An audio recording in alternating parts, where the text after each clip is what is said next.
Chemistry लिखवा देते हैं ना, इसे तो बता दिए, अलग बात है।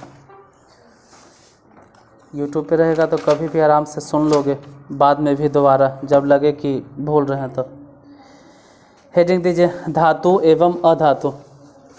इस यूट्यूब पे वीडियो रहेगा तो जब लगे कि हम इस चैप्टर के बारे में भूल रहे हैं या पढ़ना है, कम से कम वीडियो भी देख लोगे, सब याद आ जाएगा। धातु और अधातु, धातु को इंग्लिश में क्या बोलते हैं? मेटल। और अधातु को नॉन मेटल। मेटल और नॉन मेटल, धातु और अधातु, धातु और अधातु।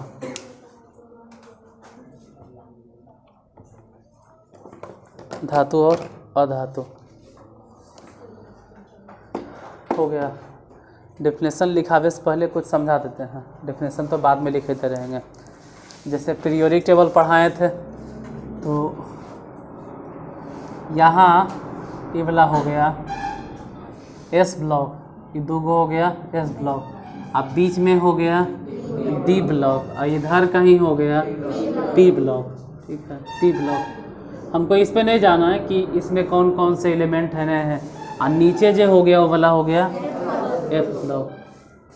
तो एस ब्लॉक में तो खैर नहीं लिखना है, एस ब्लॉक में जितना है ना सब के सब मेटल है। एस ब्लॉक में सब के सब मेटल है, सिर्फ एक वो अपवाद है, कौन? हाइड्रोजन। हाइड्रोजन को छोड़कर, हाइड्रोजन स्पेशल है, हाइड्रोजन छोड़कर बाकी सब के सब मेटल है, मतलब सब के सब धातु है। डी ब्लॉक में जितना है ना सब के सब मेटल है, मेटल मतलब धातु है। ए ब्लॉक में जितना है ना सब के सब धातु है, मतलब मेटल। स्पेशल क्या है? तो पी ब्लॉक। पी ब्लॉक में कुछ धातु भी है, कुछ अधातु भी है और कुछ उपधातु भी है, यही मेन है। तो यही थोड़ा देख लेते हैं कौन कौन है। जैसे पहले बैगन, आलू, गाजर, थैला, फिर काशी गए संत प्रभु, उसके बाद न्यूजीलैंड, पाकिस्तान, ऑस्ट्रेलिया सब भिखारी, ओस से चे हो, फिर कल बाहर आई aunty.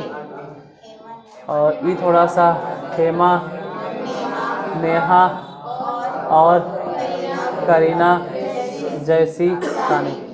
Helium, neon, argon, krypton, xenon और रेडॉन, ये स्पेशल है। इसमें मेटल भी है, नॉन मेटल भी है और मेटलाइट्स भी है। मेटल कौन है, नॉन मेटल कौन है, वो समझ में आ जाएगा। पहले ही समझना जरूरी होता है कि बोरॉन, अब बोरॉन के बाद सिलिकॉन, कह सकते हैं सीढ़ी जैसन, इस सीढ़ी जैसन चलेगा। बोरॉन के बाद सिलिकॉन और सिलिकॉन के बाद जर्मेनियम और जर्मेनियम के बाद आर्सेनिक, आर्सेनिक के बाद तुरंत नीचे, जैसे कि बोरॉन के बाद नीचे नहीं गया सिलिकॉन आ गया, इसके नीचे तो वैसी आर्सेनिक से नीचे एंटीमनी, और एंटीमनी से एक आगे टेल्यूरियम। और कई गो हो गया, 1 2 3 4 5 6, एक और होगा टेल्यूरियम के नीचे, कौन? पोलोरियम। ये जो ग्रीन पेन से इसे लिखे हैं ना, ये जो ग्रीन मार्कर से है, ये हो गया ना तो धातु और ना ही अधातु, नहीं तो धातु है और ना ही, इसको बोलेंगे कि ग्रीन से है जो उपधातु है, ग्रीन से जो है वो, इंग्लिश में अगर बोले तो मेटलाइट्स, इंग्लिश में मेटलाइट्स। स्पेलिंग क्या होता है मेटलाइट्स के? METALL ने होगा। मेटलाइट्स का स्पेलिंग होता है METALLOIDS,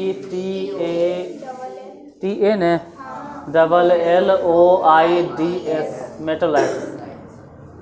अब तो कुछ नहीं, अगर उपधातु आपको समझ में आ गया तो मेन यही होता है, उपधातु से पहले लेफ्ट साइड में जितना भी है वो लेफ्ट साइड में सब के सब धातु है, लेफ्ट साइड में सब के सब, लेफ्ट साइड में सब के सब धातु है, लेफ्ट साइड में सब के सब, लेफ्ट साइड में सभ्य धातु है, लेफ्ट साइड में सभ्य धातु है, सिर्फ अपवाद में एगो छोड़ के, किसको? लेफ्ट साइड में सभ्य धातु है, किसके लेफ्ट साइड में? उपधातु। ये बोरॉन हो गया, सिलिकॉन हो गया, जर्मेनियम हो गया, आर्सेनिक हो गया और टीन हो, इसको क्या बोलते हैं, एंटीमनी, टेलुरियम और पोलोनियम। इसके लेफ्ट साइड में सबके सब क्या है, सब धातु है। जितना एलिमेंट आएगा सब है।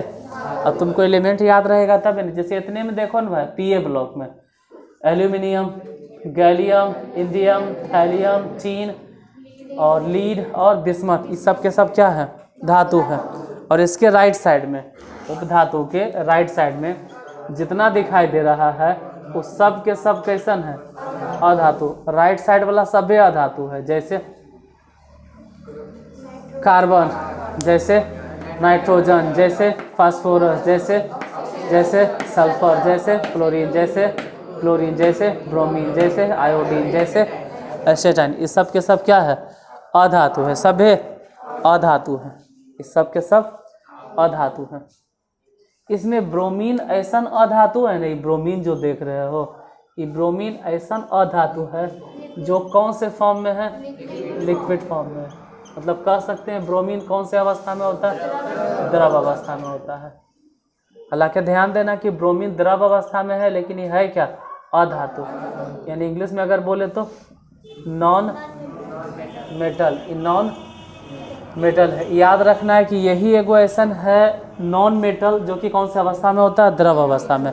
तो कौन सा अधातु है जो द्रव अवस्था में होता है, ब्रोमीन। ब्रोमीन कौन सा धातु द्रव अवस्था में होता है, तो ब्रोमीन। कौन सा धातु क्या बोलते हैं, द्रव अवस्था में होता है, तो ब्रोमीन। धातु बोल दिए, सॉरी, अधातु। अगर धातु पूछेंगे तो धातु में जिक्र होवे करेगा। जैसे कोई पूछ देगा कि धातु बताओ, कौन सा धातु है जो कि द्रव अवस्था में होता है, धातु पारा। हालांकि वो भी बताएंगे कि पारा धातु है, अधातु होने के बावजूद भी वो क्या है, द्रव अवस्था में। लेकिन अभी फिलहाल अधातु बता रहे थे।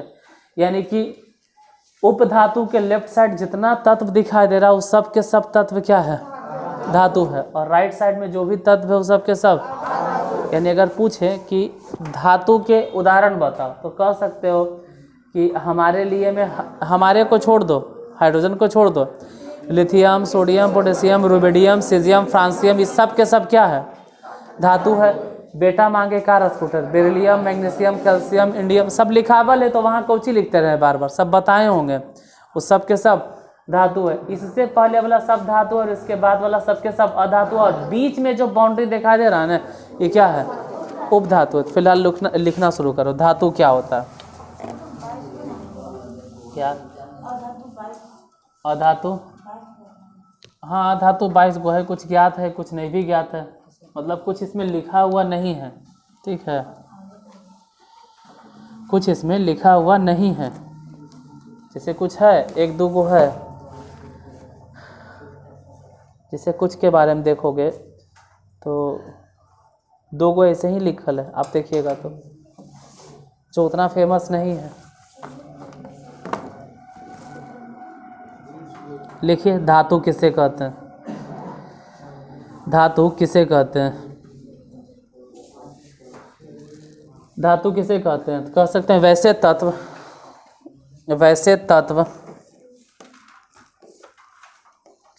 वैसे तत्व जो ऊष्मा तथा विद्युत का चालन करते हैं और जो आघात वर्ध तथा तन्य होते हैं उसे धातु कहा जाता है। वैसे तत्व जो ऊष्मा तथा विद्युत का चालन करते हैं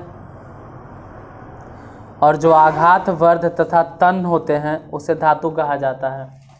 वैसे तत्व जो ऊष्मा तथा विद्युत का चालन करते हैं, वैसे तत्व जो ऊष्मा तथा विद्युत का चालन करते हैं और जो आघात वर्ध तथा तन्य होते हैं उसे धातु कहा जाता है। वैसे तत्व जो ऊष्मा तथा विद्युत का चालन करते हैं और जो आघात वर्ध तथा तन्य होते हैं उसे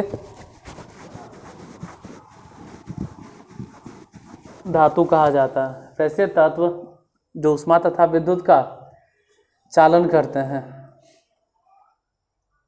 तथा जो आघात वर्ध तथा तन्य होते हैं उसे धातु कहा जाता है। वैसे तत्व जो ऊष्मा तथा विद्युत का चालन करते हैं और जो आघात वर्ध तथा तन होते हैं उसे धातु कहा जाता है। वैसे तत्व जो ऊष्मा तथा विद्युत का चालन करते हैं और जो आघात वर्त तथा तन होते हैं उसे धातु कहा जाता है। वैसे तत्व जो ऊष्मा तथा विद्युत का चालन करते हैं और जो आघात वर्त तथा तन होते हैं उसे धातु कहा जाता है। वैसे तत्व जो ऊष्मा तथा विद्युत का चालन करते हैं तथा जो आघात वर्त और तन होता है उसे धातु कहा जाता है।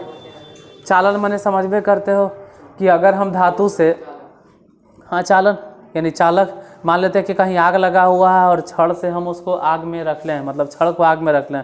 छड़ का ये वाला सिरा, मान लेते हैं कि छड़ का ये वाला सिरा आग में है, इतना लंबा छड़ है और इसको हम आग में रखें और यहाँ पकड़ ले हैं तो आग यहाँ है, लेकिन धीरे धीरे धीरे धीरे देखेंगे ना ये पूरा के पूरा गर्मी या हीट ट्रांसफ़र होते होते यहाँ हो जाएगा गर्म। यानी कह सकते हैं कि ऊष्मा यहाँ से चलकर यहाँ आ गया। इसका मतलब है कि ऊष्मा का चालन हुआ, ऊष्मा इसमें चलकर गया। वही बात होता है करंट में भी। एगो छड़ लेते हैं, टोका फंसाते हैं, करंट मान लेते हैं तार यहाँ है, हम टोका फंसावे ले गए और यहाँ से करंट होते हुए यहाँ तक पहुँच जाएगा और हमको करंट लग जाएगा।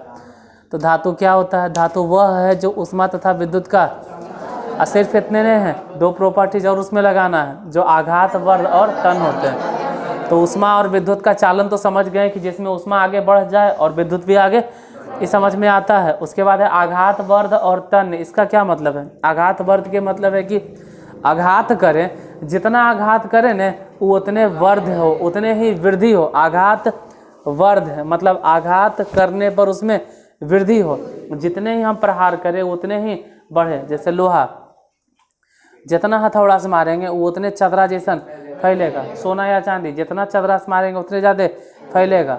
आघात वर्ध। तन ने माने हाँ चदरा जैसन फैलेगा। नहीं, जितना हथौड़ा से मारेंगे उतने चदरा नियन फैलेगा, मतलब सीट जैसन फैलेगा। चदरा से मारेंगे तो हथौड़ा फैलेगा नहीं, हथौड़ा से मारने पे वो चदरा जैसन फैलेगा, सीट जैसन फैलेगा। जितना मारेंगे उतने फैलेगा, सिर्फ फैलवे नहीं करेगा।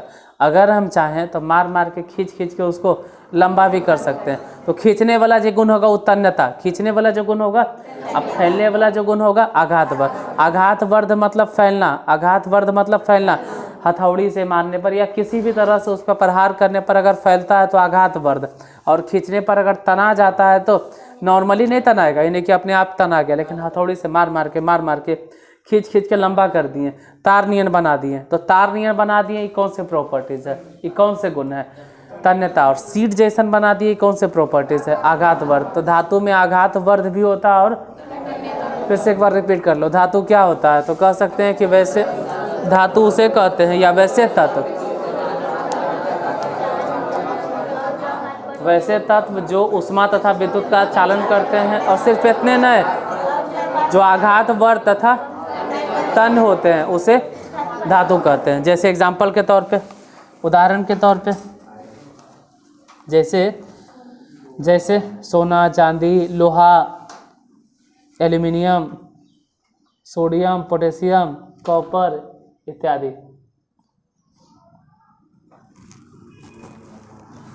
सोना, चांदी, लोहा, कॉपर, एल्युमिनियम, सोडियम, मैग्नीशियम इत्यादि, ये सब के सब क्या है? धातु है। सब के सब धातु है। हो गया। तो जस्ट अब इसके बाद लिखोगे अधातु। अधातु, अधातु किसे कहते हैं? तो इसका उल्टा, हाँ बोलो। अधातु जस्ट एक उल्टा। अधातु की अगर डेफिनेशन बोले कि अधातु बताइए कि अधातु किसे कहते हैं, तो कह सकते हैं कि वैसे तत्व, वैसे तत्व। अधातु का उल्टा होगा, इसका उल्टा होगा। अधातु किसे कहते हैं?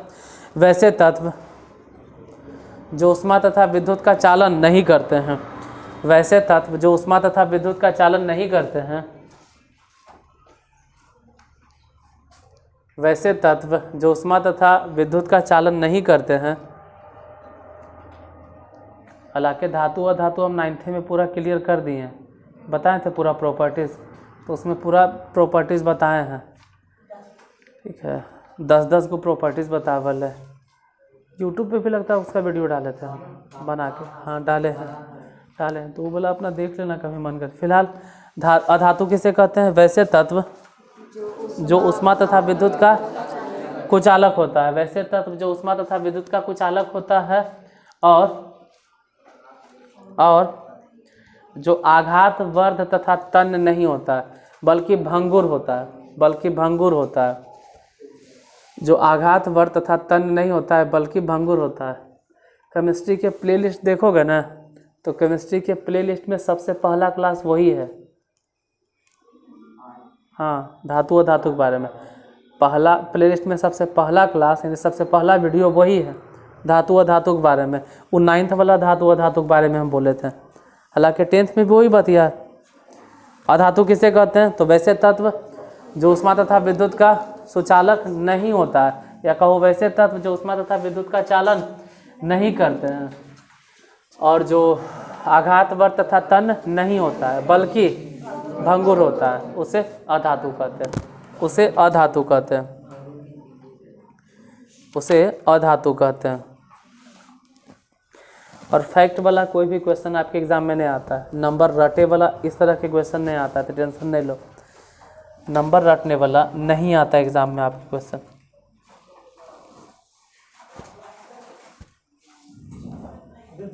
हो गया। इसके बाद उपधातु लिख लीजिए, तीनों लिखिए रहे हैं तो तीनों एक के साथ लिख लो, फिर प्रॉपर्टीज स्पेशली देख लेंगे उसको अलग से। उपधातु किसे कहते हैं? एग्जाम्पल इसमें नहीं बोले उपधातु के, सॉरी अधातु के एग्जाम्पल बोलो, तो इतना सारा एग्जाम्पल लिख ले, यहाँ देख के बोल सकते हैं। कार्बन है, नाइट्रोजन है, फास्फोरस है, ऑक्सीजन है, सल्फर है, सेल्यूरियम है, फ्लोरीन है, क्लोरीन है, आयोडीन है, ब्रोमीन है, एसेटाइन है, हीलियम है, नियॉन है, आर्गन है, क्रिप्टॉन है, जेनॉन है और रेडॉन है। इस सब के सब क्या है? अधातु है। तो अधातु में ये सब लिख लो, इतना नहीं तो कम से कम 1-2 एग्जाम्पल लिख लो। कार्बन, नाइट्रोजन, ऑक्सीजन, ये सब के सब अधातु है, ETC। उपधातु क्या होता है? उपधातु किसे कहते हैं? वैसे तत्व जिसमें धातु तथा अधातु दोनों के गुण पाए जाते हैं, मतलब कभी वो धातु की तरह बिहेव करेगा और कभी अधातु के तरफ से। वो डिपेंड करता है जब गर्म करेंगे या ठंडा करेंगे। गर्म करने पर वो बिहेव करेगा धातु की तरह और ठंडा करेंगे तो अधातु की तरह। अब गर्म या ठंडा से जो फर्क पड़ेगा उस पर हमको नहीं जाना है, मतलब बिहेवियर इसका दोनों तरह से है। टेम्परेचर जरी मनी बढ़ गया तो धातु की तरह कार्य करता है और टेम्परेचर घट गया तो अधातु की तरह बिहेव करता है। मतलब ये है क्या? ये तो बिन पेंदी के लोटा है, कभी इधर कभी उधर हो जाता है। ये तो समझ सकते हो, ये तो पॉलिटिक्स कर रहा है, कभी इधर से कभी उधर हो जाता है। ये तो ठीक है, पार्टी बदल लेता है। धातु तने है कि अधातु तने है, तो किधरों भी जा सकता है समय के हिसाब से, टेम्परेचर के हिसाब से। अगर गर्मी बढ़ेगा तो धातु धन है और अगर गर्मी नहीं है तो अधातु धन है। इसका मतलब है कि उपधातु इसको बोलना चाहिए, ना तो धातु है और ना ही ये बीच वाला है। तो वैसे तत्व जिनमें धातु और अधातु दोनों के गुण पाए जाते हैं उसे उपधातु कहते हैं, उसे उपधातु कहा जाता है। एग्जाम्पल क्या है? इसमें फिक्स है, इसमें सीमित है कि फिलहाल जो आप लोग पढ़ते हैं 10th में उसमें 7 गो ही उपधातु पढ़ना है। अब कोई इंटर लेवल पे या फिर साइंटिस्ट है जो खोज रहा होगा उसका बातें अलग है। जैसे हर दिन एक तत्व खोजा जाता है, हर दिन तत्व में कुछ कमी ढूंढ के निकाल दिया जाता है। तो आप लोग हम लोग वो सब नहीं करेंगे, हमको जो बताया गया है बुक में जो है वही पढ़ेंगे। एग्जाम्पल में बोरॉन, सिलिकॉन, जर्मेनियम, आर्सेनिक, अच्छा यहाँ से हट जाए ना, लिखे ले बोरॉन, उसके बाद सिलिकॉन, जर्मेनियम और आर्सेनिक और एंटीमनी, टेल्यूरियम और पोलोनियम। ये सब क्या है? ना तो धातु है और ना ही अधातु है, तो है क्या ये सब? उपधातु। ये सब उपधातु। उपधातु फिलहाल आप लोग देख रहे हैं कै गो है? 7 गो है। ऐसे संख्या पूछता नहीं एग्जाम में, आज तक नहीं पूछा कि संख्या बताइए। आप याद रखिएगा गूगल पे सर्च करके, ठीक है। बहुत सारा वैसा तत्व है जो यहाँ लिखा हुआ भी नहीं।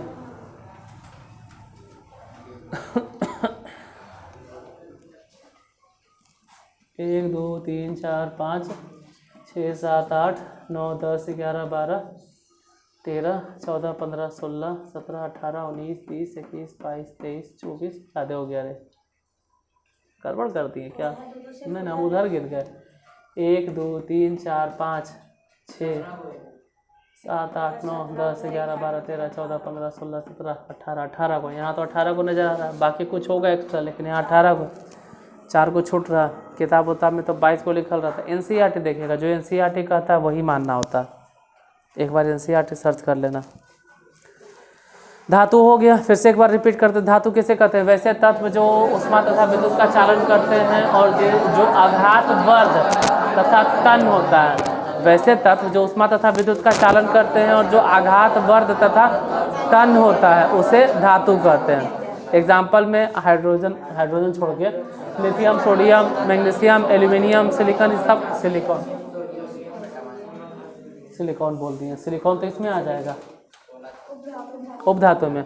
सोना चांदी सब है। अब अधातु तो वैसे तत्व जो ऊष्मा तथा विद्युत का चालन नहीं करते हैं और जो आघात वर्ध तथा तन नहीं होता है बल्कि भंगुर होता है, उसे अधातु कहते हैं। उपधातु किसे कहते हैं?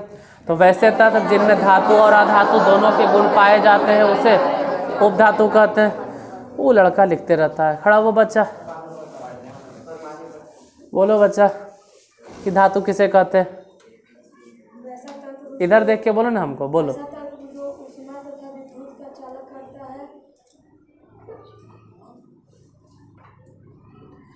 इधर देखो, वैसे तत्व जो ऊष्मा तथा विद्युत का चालन करते हैं और जो आघात वर्ध तथा तन होते हैं उसे धातु कहा जाता है। बोलो। वैसे तत्व जो ऊष्मा तथा विद्युत का चालन करते हैं और जो आघात वर्ध तथा तन होता है उसे धातु कहते हैं। वैसे तत्व जो ऊष्मा तथा विद्युत का चालन करते हैं, वैसे तत्व जो ऊष्मा तथा विद्युत का, इसको 3-4 बार अगर तू बोलता तो शायद तुमको याद हो जाता, लेकिन तू लिखे भी लगल है। तो बोलो धातु किसे कहते हैं? इधर देख के। हाँ, वैसे तत्व जो ऊष्मा तथा विद्युत का चालन करते हैं और जो आघात वर्ध तथा तन होते हैं उसे धातु कहा जाता है। वैसे तत्व जो ऊष्मा तथा विद्युत का चालन नहीं करते हैं और जो आघात वर्ध तथा तन नहीं होते बल्कि भंगुर होते हैं। भंगुर मतलब हथौड़ा से मारे तो फैलेगा नहीं, लंबा नहीं होगा, पूरा चूर चूर हो जाएगा। और चूर चूर हो जाएगा तो भंगुर हो गया, ठीक है। चूर चूर हो गया तो भंगुर हो गया। उसके बाद आता है कि उपधातु किसे कहते हैं? तो वैसे तत्व जिनमें धातु और अधातु दोनों के गुण पाया जाता है उसे उपधातु कहते हैं। एग्जाम्पल में लिखल है boron, silicon, germanium, arsenic, antimony, tin, tellurium. Boron, silicon, germanium, boron, silicon, germanium, boron, silicon, germanium, boron, silicon, germanium, arsenic, antimony, arsenic, antimony, arsenic, antimony, tellurium, polonium, tellurium, polonium, tellurium, polonium, arsenic, antimony, arsenic, antimony, silicon, germanium, silicon, germanium, और फिर boron. पहले pillar में boron मिला, पहले pillar में boron, उसके बाद फिर है सिलिकॉन, जर्मेनियम। पहला पिलर में बोरॉन, उसके बाद पिलर में है सिलिकॉन, जर्मेनियम। पहले पिलर में है बोरॉन, उसके बाद है सिलिकॉन, जर्मेनियम। पहले बोरॉन फिर सिलिकॉन, जर्मेनियम, पहले बोरॉन फिर सिलिकॉन, जर्मेनियम, उसके बाद फिर आर्सेनिक, एंटीमनी, टेलुरियम, और याद रहेगा। आगे लिखिए धातु के गुण। लेके यार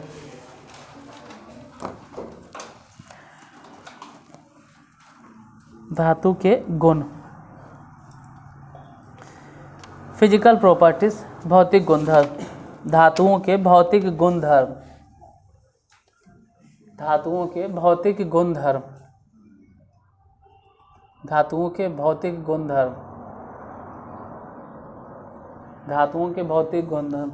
जरा ध्यान से देखना, तो लाइट ऑन करेंगे तो ऐसे ठीक है या फिर यही ठीक है या फिर नहीं, ये वाला वही ठीक था, चले ही रहे तो। धातुओं के गुणधर्म यानी भौतिक गुणधर्म लिखो। धातुओं के भौतिक गुणधर्म, भौतिक गुणधर्म। धातुओं के भौतिक गुणधर्म निम्नलिखित हैं। पहले नंबर में धातुओं में चमक होती है, वो तो याद करवा देंगे, वो आपको अपने याद हो जाएगा। धातुओं में चमक होती है, धातुओं के भौतिक गुणधर्म निम्नलिखित हैं। पहले नंबर, धातुओं में चमक होती है। धातुओं में चमक होती है।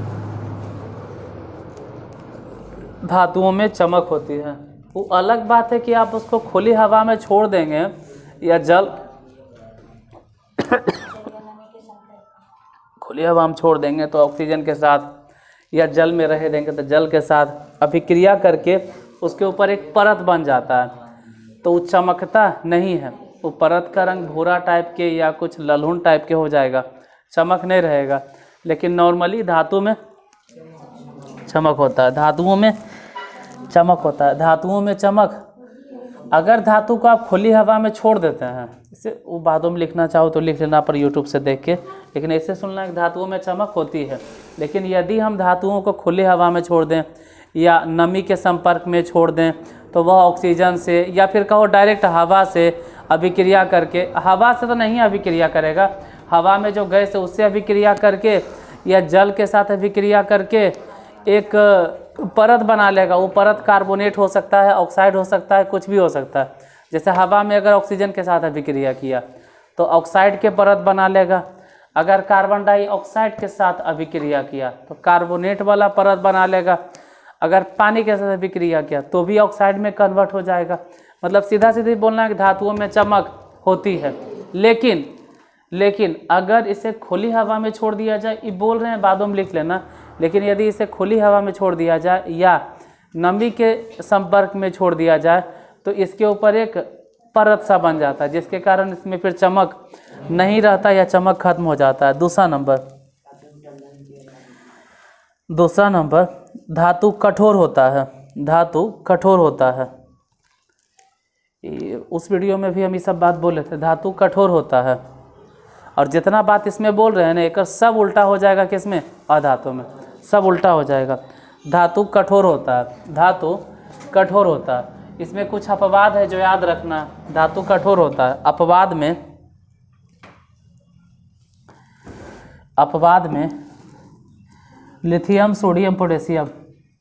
अपवाद में लिथियम सोडियम पोटेशियम, ये क्या है अपवाद? तो ये कठोर नहीं है, ये मुलायम है। अपवाद में लिथियम सोडियम और पोटेशियम, लिथियम सोडियम और पोटेशियम, लिथियम सोडियम और पोटेशियम, ये कठोर नहीं है, क्या है? मुलायम है। धातु सामान्यतः कठोर होते हैं। धातु कठोर होता है, या कहो धातु कठोर होता है। लेकिन अपवाद में कौन कौन है जो कठोर नहीं है? लिथियम सोडियम पोटेशियम, ये तीनों अगर गौर से देखोगे तो वहाँ मिलेगा फर्स्ट ए ग्रुप में। हमारे लिए ना करो, बस बस बस बस, हमारे को छोड़ दो। तो लिथियम सोडियम और पोटेशियम, लिथियम सोडियम और पोटेशियम, लिथियम सोडियम और पोटेशियम, ये तीनों धातु तो है लेकिन कड़ा नहीं है। लिथियम सोडियम पोटेशियम धातु तो है लेकिन कठोर नहीं है। लिथियम सोडियम पोटेशियम धातु तो है लेकिन कठोर, ये तीनों तीनों मुलायम है। ये तीनों तीनों, फिर से एक बार रिपीट करो। अपवाद में क्या लिखे हो? देखिए, lithium sodium potassium, lithium sodium potassium इतना मुलायम होता है, इतना मुलायम होता है कि इसे चाकू से काटा जा सकता है। इतना मुलायम होता है कि इसे चाकू से काटा जा, लिखवा रहे हैं, लिखना है। लिथियम सोडियम पोटेशियम इतना मुलायम होता है कि इसे चाकू से काटा जा सकता है। लिथियम सोडियम पोटेशियम इतना मुलायम होता है कि इसे चाकू से काटा जा सकता है। लिथियम सोडियम पोटेशियम इतना मुलायम होता है कि इसे चाकू से काटा जा सकता है।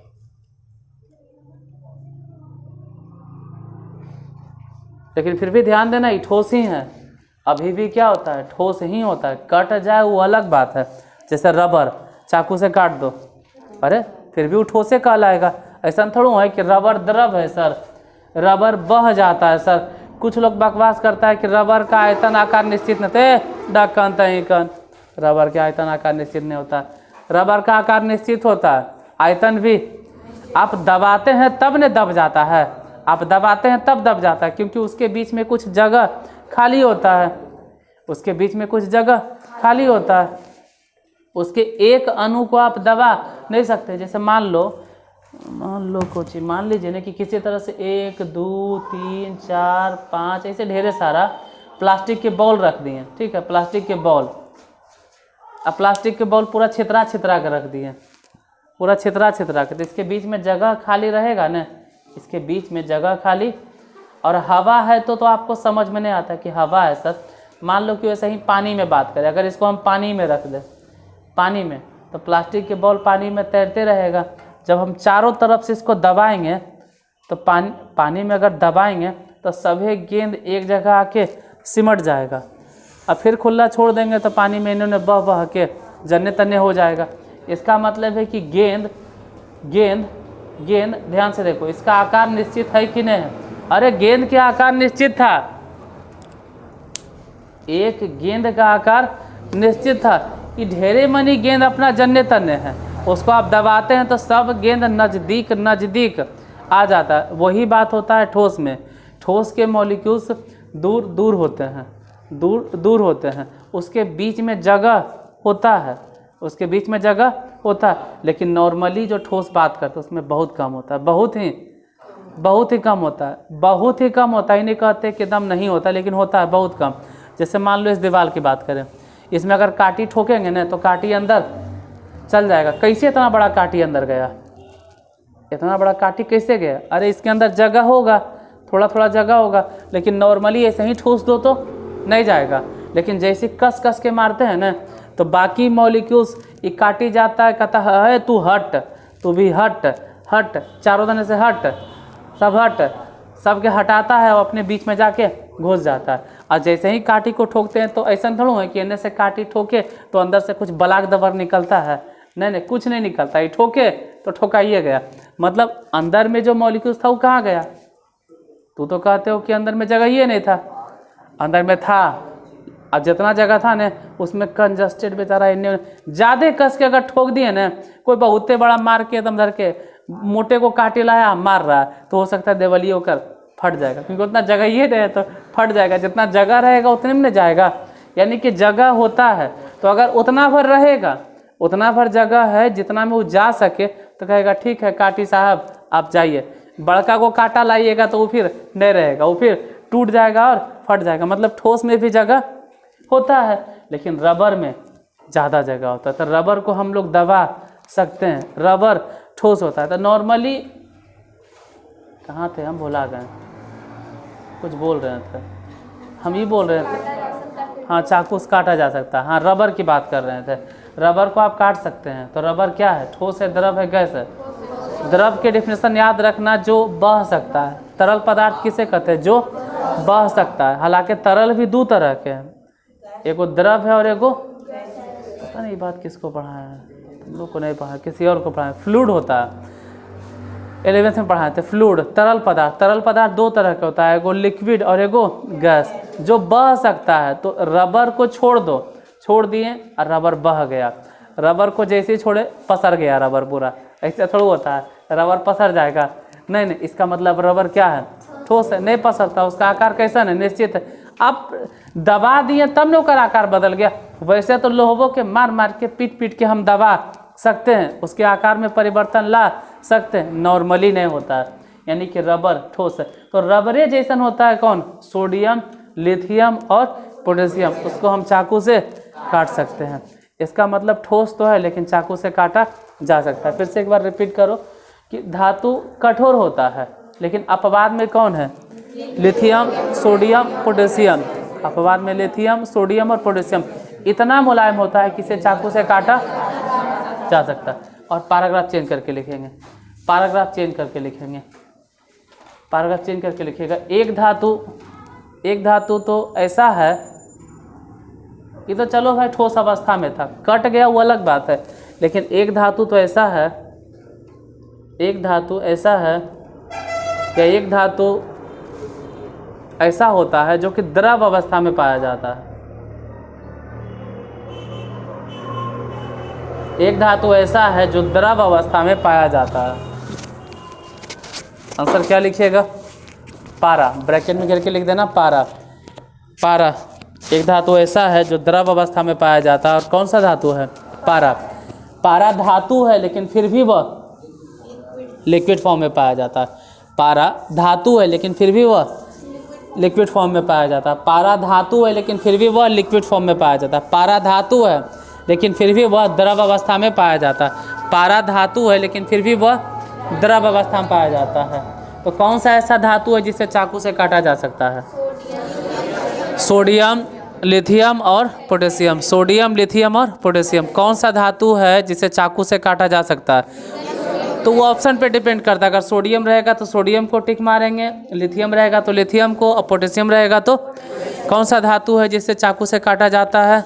लिथियम, सोडियम, पोटेशियम को। कौन सा धातु है जो द्रव अवस्था में पाया जाता है? पारा। अच्छा, कौन सा अधातु है जो द्रव अवस्था में पाया जाता है? ब्रोमीन। ब्रोमीन, ब्रोमीन अधातु है और कौन से अवस्था में पाया जाता है? फिलहाल 2 पॉइंट लिखिए। क्या क्या? धातु में चमक होता है, और दूसरा पॉइंट धातु, तीसरा पॉइंट लिखिए। तीसरा नंबर, धातु आघात वर्ध होता है। अरे यार, धातु आघात वर्ध होता है। धातु आघात वर्ध होता है। धातु आघात वर्ध होता है। धातु आघात वर्ध होता है। धातु आघात वर्ध होता है, अर्थात धातुओं को पीट कर या धातुओं को पीट कर धातु आघात वर्ध होता है, अर्थात धातुओं को पीट कर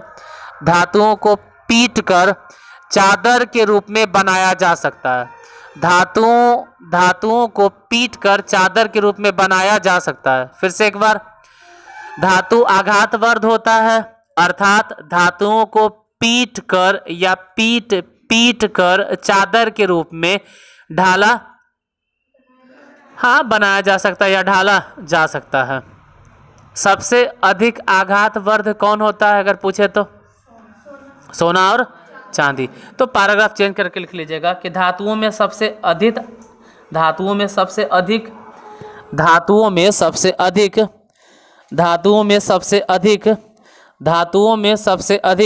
आघात वर्ध सोना और चांदी में होता है, या सोना और चांदी होता है। धातुओं में सबसे अधिक आघात वर्ध सोना और चांदी में होता है। धातुओं में सबसे अधिक आघात वर्ध सोना और चांदी में होता है। या फिर हम ये भी कह सकते हैं कि सोना और चांदी सबसे अधिक आघात वर्ध है। सोना और चांदी सबसे अधिक आघात वर्ध है। तो 3 पॉइंट हो गया। धातुओं में चमक होता है, दूसरा नंबर धातु कठोर होता है, तीसरा नंबर धातु में आघात वर्ध होता है। चमक होता है नॉर्मली, लेकिन अगर खुली हवा में छोड़ दें, नमी के संपर्क में छोड़ दे तो उसका चमक उड़ नहीं जाएगा, क्योंकि कोई परत जम जाएगा ऑक्साइड का या कार्बोनेट का, जिसके कारण उसका चमक खत्म हो जाएगा। उसके बाद होता है कि धातु कठोर होता है, लेकिन कुछ वैसे भी धातु हैं जो मुलायम होते हैं, जैसे लिथियम है, सोडियम है, पोटेशियम है। इतना मुलायम होता है लिथियम, सोडियम, पोटेशियम, किसे चाकू से काटा जा सकता है। और एक धातु तो ऐसा है जो कि द्रव अवस्था में होता है, कौन? पारा। तीसरा नंबर है कि धातु आघात वर्ध होता है, जिसमें सबसे अधिक आघात वर्ध कौन है? सोना और चांदी। आघात वर्ध के मतलब है कि अगर हम इसे हथौड़ा से पीटे, कैसे भी पीटे, तो पीट के इसे चादर के रूप में ढाला जा सकता है। चौथा पॉइंट तन्यता।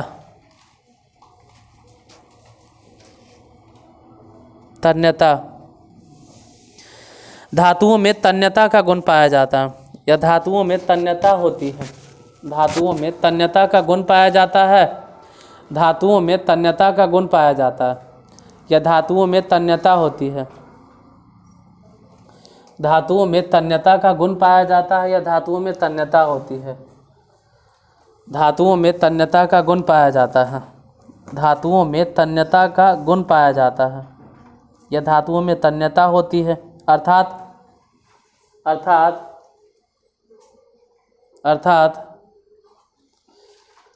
धातुओं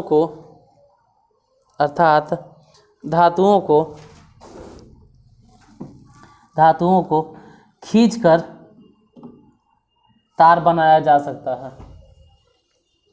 धातुओं को खींचकर तार बनाया जा सकता है, अर्थात धातुओं को खींचकर तार बनाया जा सकता है। अर्थात धातुओं को खींचकर तार बनाया जा सकता है। धातुओं को खींचकर तार बनाया जा सकता है। पहला पॉइंट धातु में चमक होता है, दूसरा धातु कठोर होता है, तीसरा धातु आघात वर्ध होता है, चौथा पॉइंट है धातु में तन्यता होती है। पाँचवा पॉइंट इसमें भी वही बात है कि कौन सा धातु है जो अधिक आघात वर्ध अधिक तन होता है? सोना और चांदी। अच्छा, इसमें अपवाद है, वो अपवाद लिख लेना इसमें अपवाद है, उसको लिख लीजिएगा।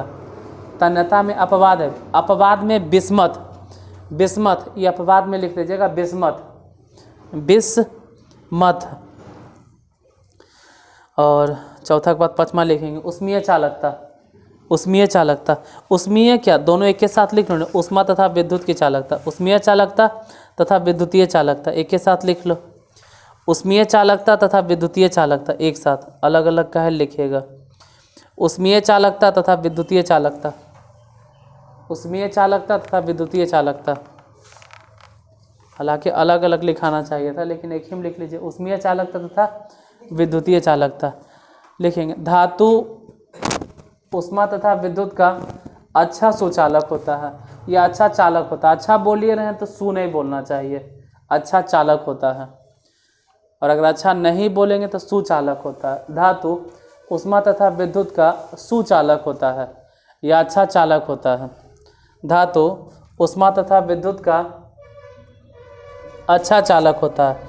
धातु उष्मा तथा विद्युत का अच्छा चालक होता है या सुचालक होता है। चांदी और कॉपर सबसे अच्छा चालक होता है। चांदी और कॉपर सबसे अच्छा चालक होता है। चांदी और कॉपर सबसे अच्छा चालक होता है। चांदी और कॉपर सबसे अच्छा चालक होता है। तो सबसे खराब चालक कौन होता है? चांदी और कॉपर सबसे अच्छा चालक है, तो सबसे खराब चालक कौन होता है?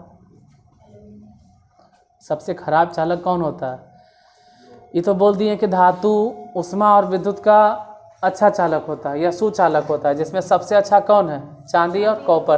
तो सबसे खराब कौन होगा? सीसा, सीसा और मरकरी, सीसा और मरकरी, सीसा और मरकरी या पारा भी कह सकते हैं। सीसा और मरकरी, सीसा और मरकरी, सीसा और मरकरी उष्मा और विद्युत का सबसे खराब चालक है। मतलब ठीक है, लेकिन सबसे खराब चालक है या सबसे कम चालक है।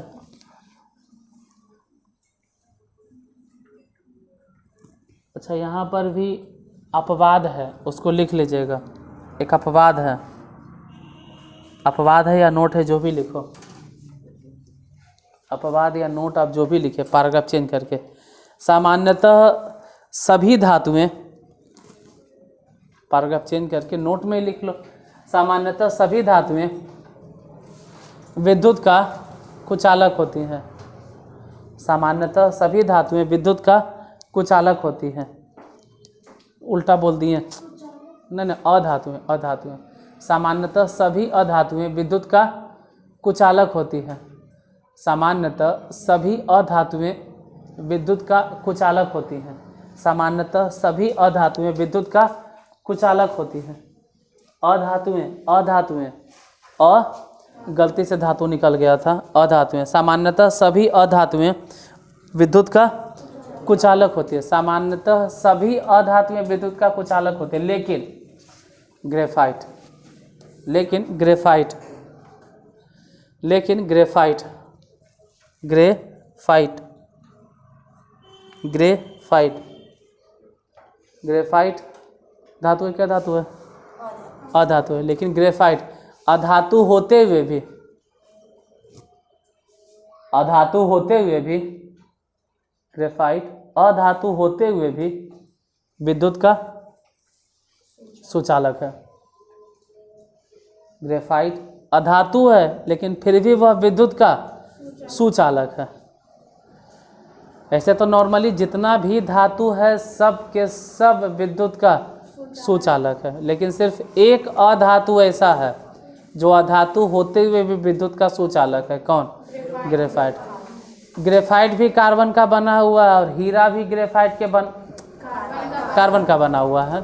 ग्रेफाइट भी कार्बन के है और हीरा भी कार्बने के है। लेकिन ध्यान देना कि हीरा जो है वो विद्युत का सुचालक नहीं है, कुचालक है, जबकि ग्रेफाइट, फिर से एक बार ध्यान से सुनो, कार्बन के ही दोनों बना हुआ है। कार्बन के ही हीरा है, कार्बन का अपरूप हीरा है और कार्बने के अपरूप ग्रेफाइट है। मतलब कार्बन से ही बना है हीरा और कार्बन से ही बना है।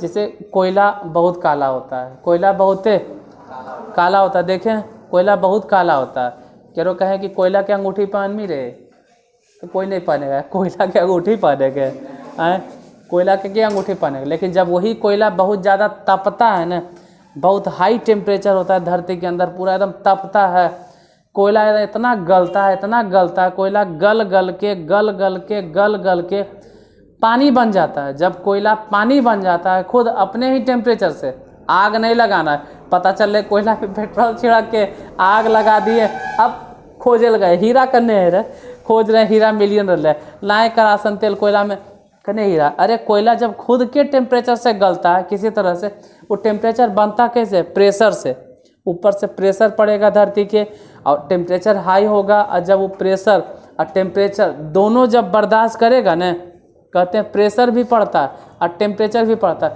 वैसे तुम ही लोग आदमी पे ऐसे कहते हैं ना, ऐसा तो नहीं जीवो रे, बेइज्जती कर तुम भाग जाओ, वो बड़ी प्रेशर टेम्परेचर दोनों पड़ता है जब कोयला पे न, दोनों, सिर्फ टेम्परेचर ने, दोनों जब पड़ेगा न, तब वो कोयला लिक्विड फॉर्म में कन्वर्ट होगा, यानी कि पानी जैसा, और वही पानी जैसा जब फिर से जम जाएगा तब जाके बनता कौन जी है, हीरा। यानी हीरा कुछ नहीं है, हीरा अगर देखें तो प्योर फॉर्म में अगर देखो तो कोयला ही है, यानी कि कार्बन है। तो वही कार्बन से हीरा बना है और वही कार्बन से ग्रेफाइट बना है, लेकिन हीरा विद्युत का कुचालक है, और जबकि ग्रेफाइट विद्युत का सुचालक है। फिलहाल रिटर्न आते हैं कि ग्रेफाइट क्या है, अधातु, लेकिन फिर भी यह विद्युत का सुचालक है। अगला पॉइंट, क्या बोलते हैं उसको इंग्लिश में, हिंदी में ध्वनिक, ध्वनिक ने इंग्लिश में बोलते हैं सोनोरस। ध्वनिक क्या होता है, तो लिखेंगे धातुओं में ध्वनिक गुण पाया जाता है, धातुओं में ध्वनिक गुण पाया जाता है, अर्थात धातुओं में ध्वनिक गुण पाया जाता है, धातुओं में ध्वनिक गुण पाया जाता है, अर्थात उसे पीटने पर टन झन की आवाज़ होती है। धातुओं में ध्वनिक गुण पाया जाता है, अर्थात उसे पीटने पर टन झन की आवाज़ होती है। धातुओं में ध्वनिक गुण पाया जाता है, अर्थात उसे पीटने पर टन झन की आवाज़ होती है, उसे पीटने पर टन झन की आवाज़ होती है, उसे पीटने पर टन झन की आवाज़ होती है। और सबसे लास्ट पॉइंट, सबसे अंतिम पॉइंट, सबसे अंतिम बिंदु, उसको भी ऑन कर दो, ठीक है, शाम हो गया है ना, उसको भी ऑन कर दो। सबसे लास्ट पॉइंट, सबसे अंतिम पॉइंट, प्रायः धातुओं का गलनांक एवं क्वथनांक उच्च होता है। प्रायः धातुओं का गलनांक एवं क्वथनांक उच्च होता है। प्रायः धातुओं का गलनांक एवं क्वथनांक उच्च होता है। प्रायः क्या, धातुओं का गलनांक क्वथनांक कुछ होता ही है, ठीक है। अब बहुत सारा अपवाद है तो कितना याद रखते रहोगे। धातुओं का गलनांक एवं क्वथनांक उच्च होता है।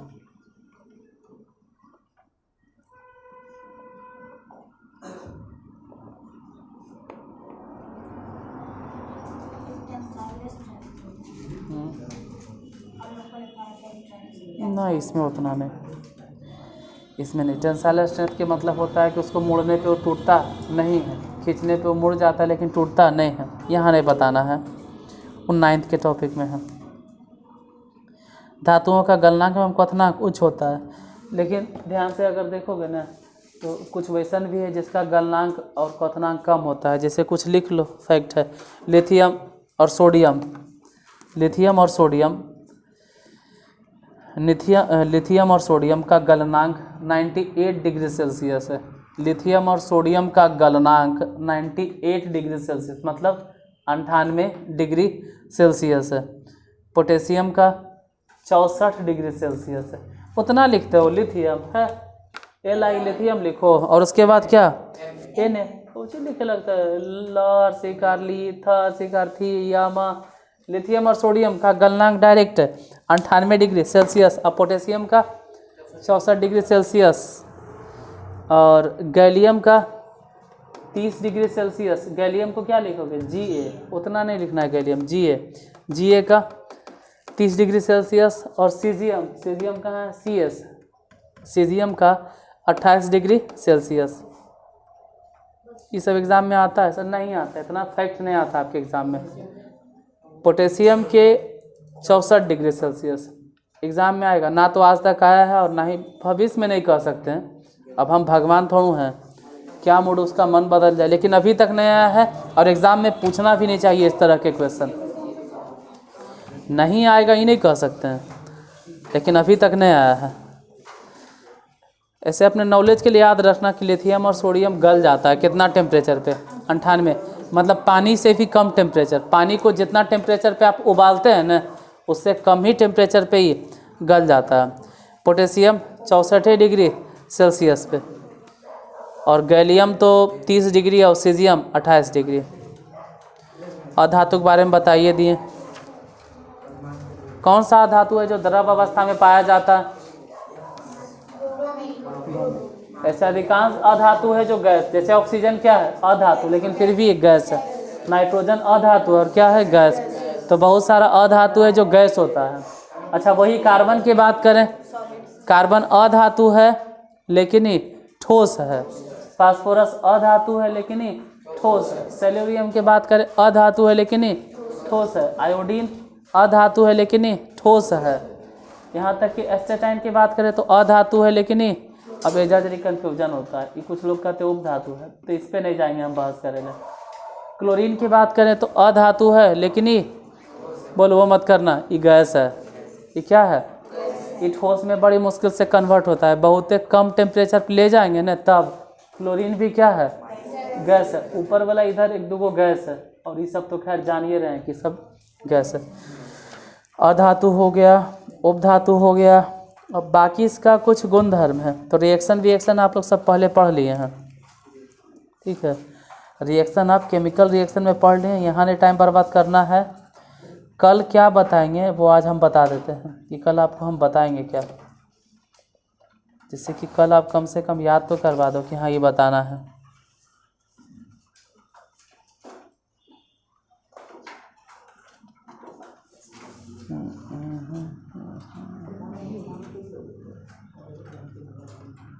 चलो कल ही देखेंगे। ऐसे इसके बाद आपके एग्ज़ाम में आता है एनोडीकरण। तुम लोग क्वेश्चन बैंक 11 किए हो, पुराना किसी से मांग लेते तब ने एहसास होता कि एनोडीकरण आता है कि नहीं है। एनोडीकरण और उभयधर्मी ऑक्साइड से आप क्या समझते हैं? दो टॉपिक है, एक उभयधर्मी ऑक्साइड बताना है और दूसरा बताना है एनोडीकरण।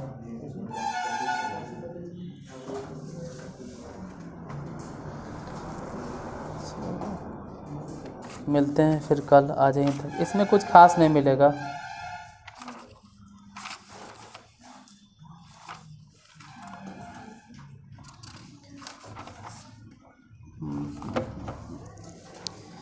ये रासायनिक अभिक्रिया नियन या आम्ल क्षार जैसे ही यहू ख़त्म हो जाएगा छोटे छोटे होकर के।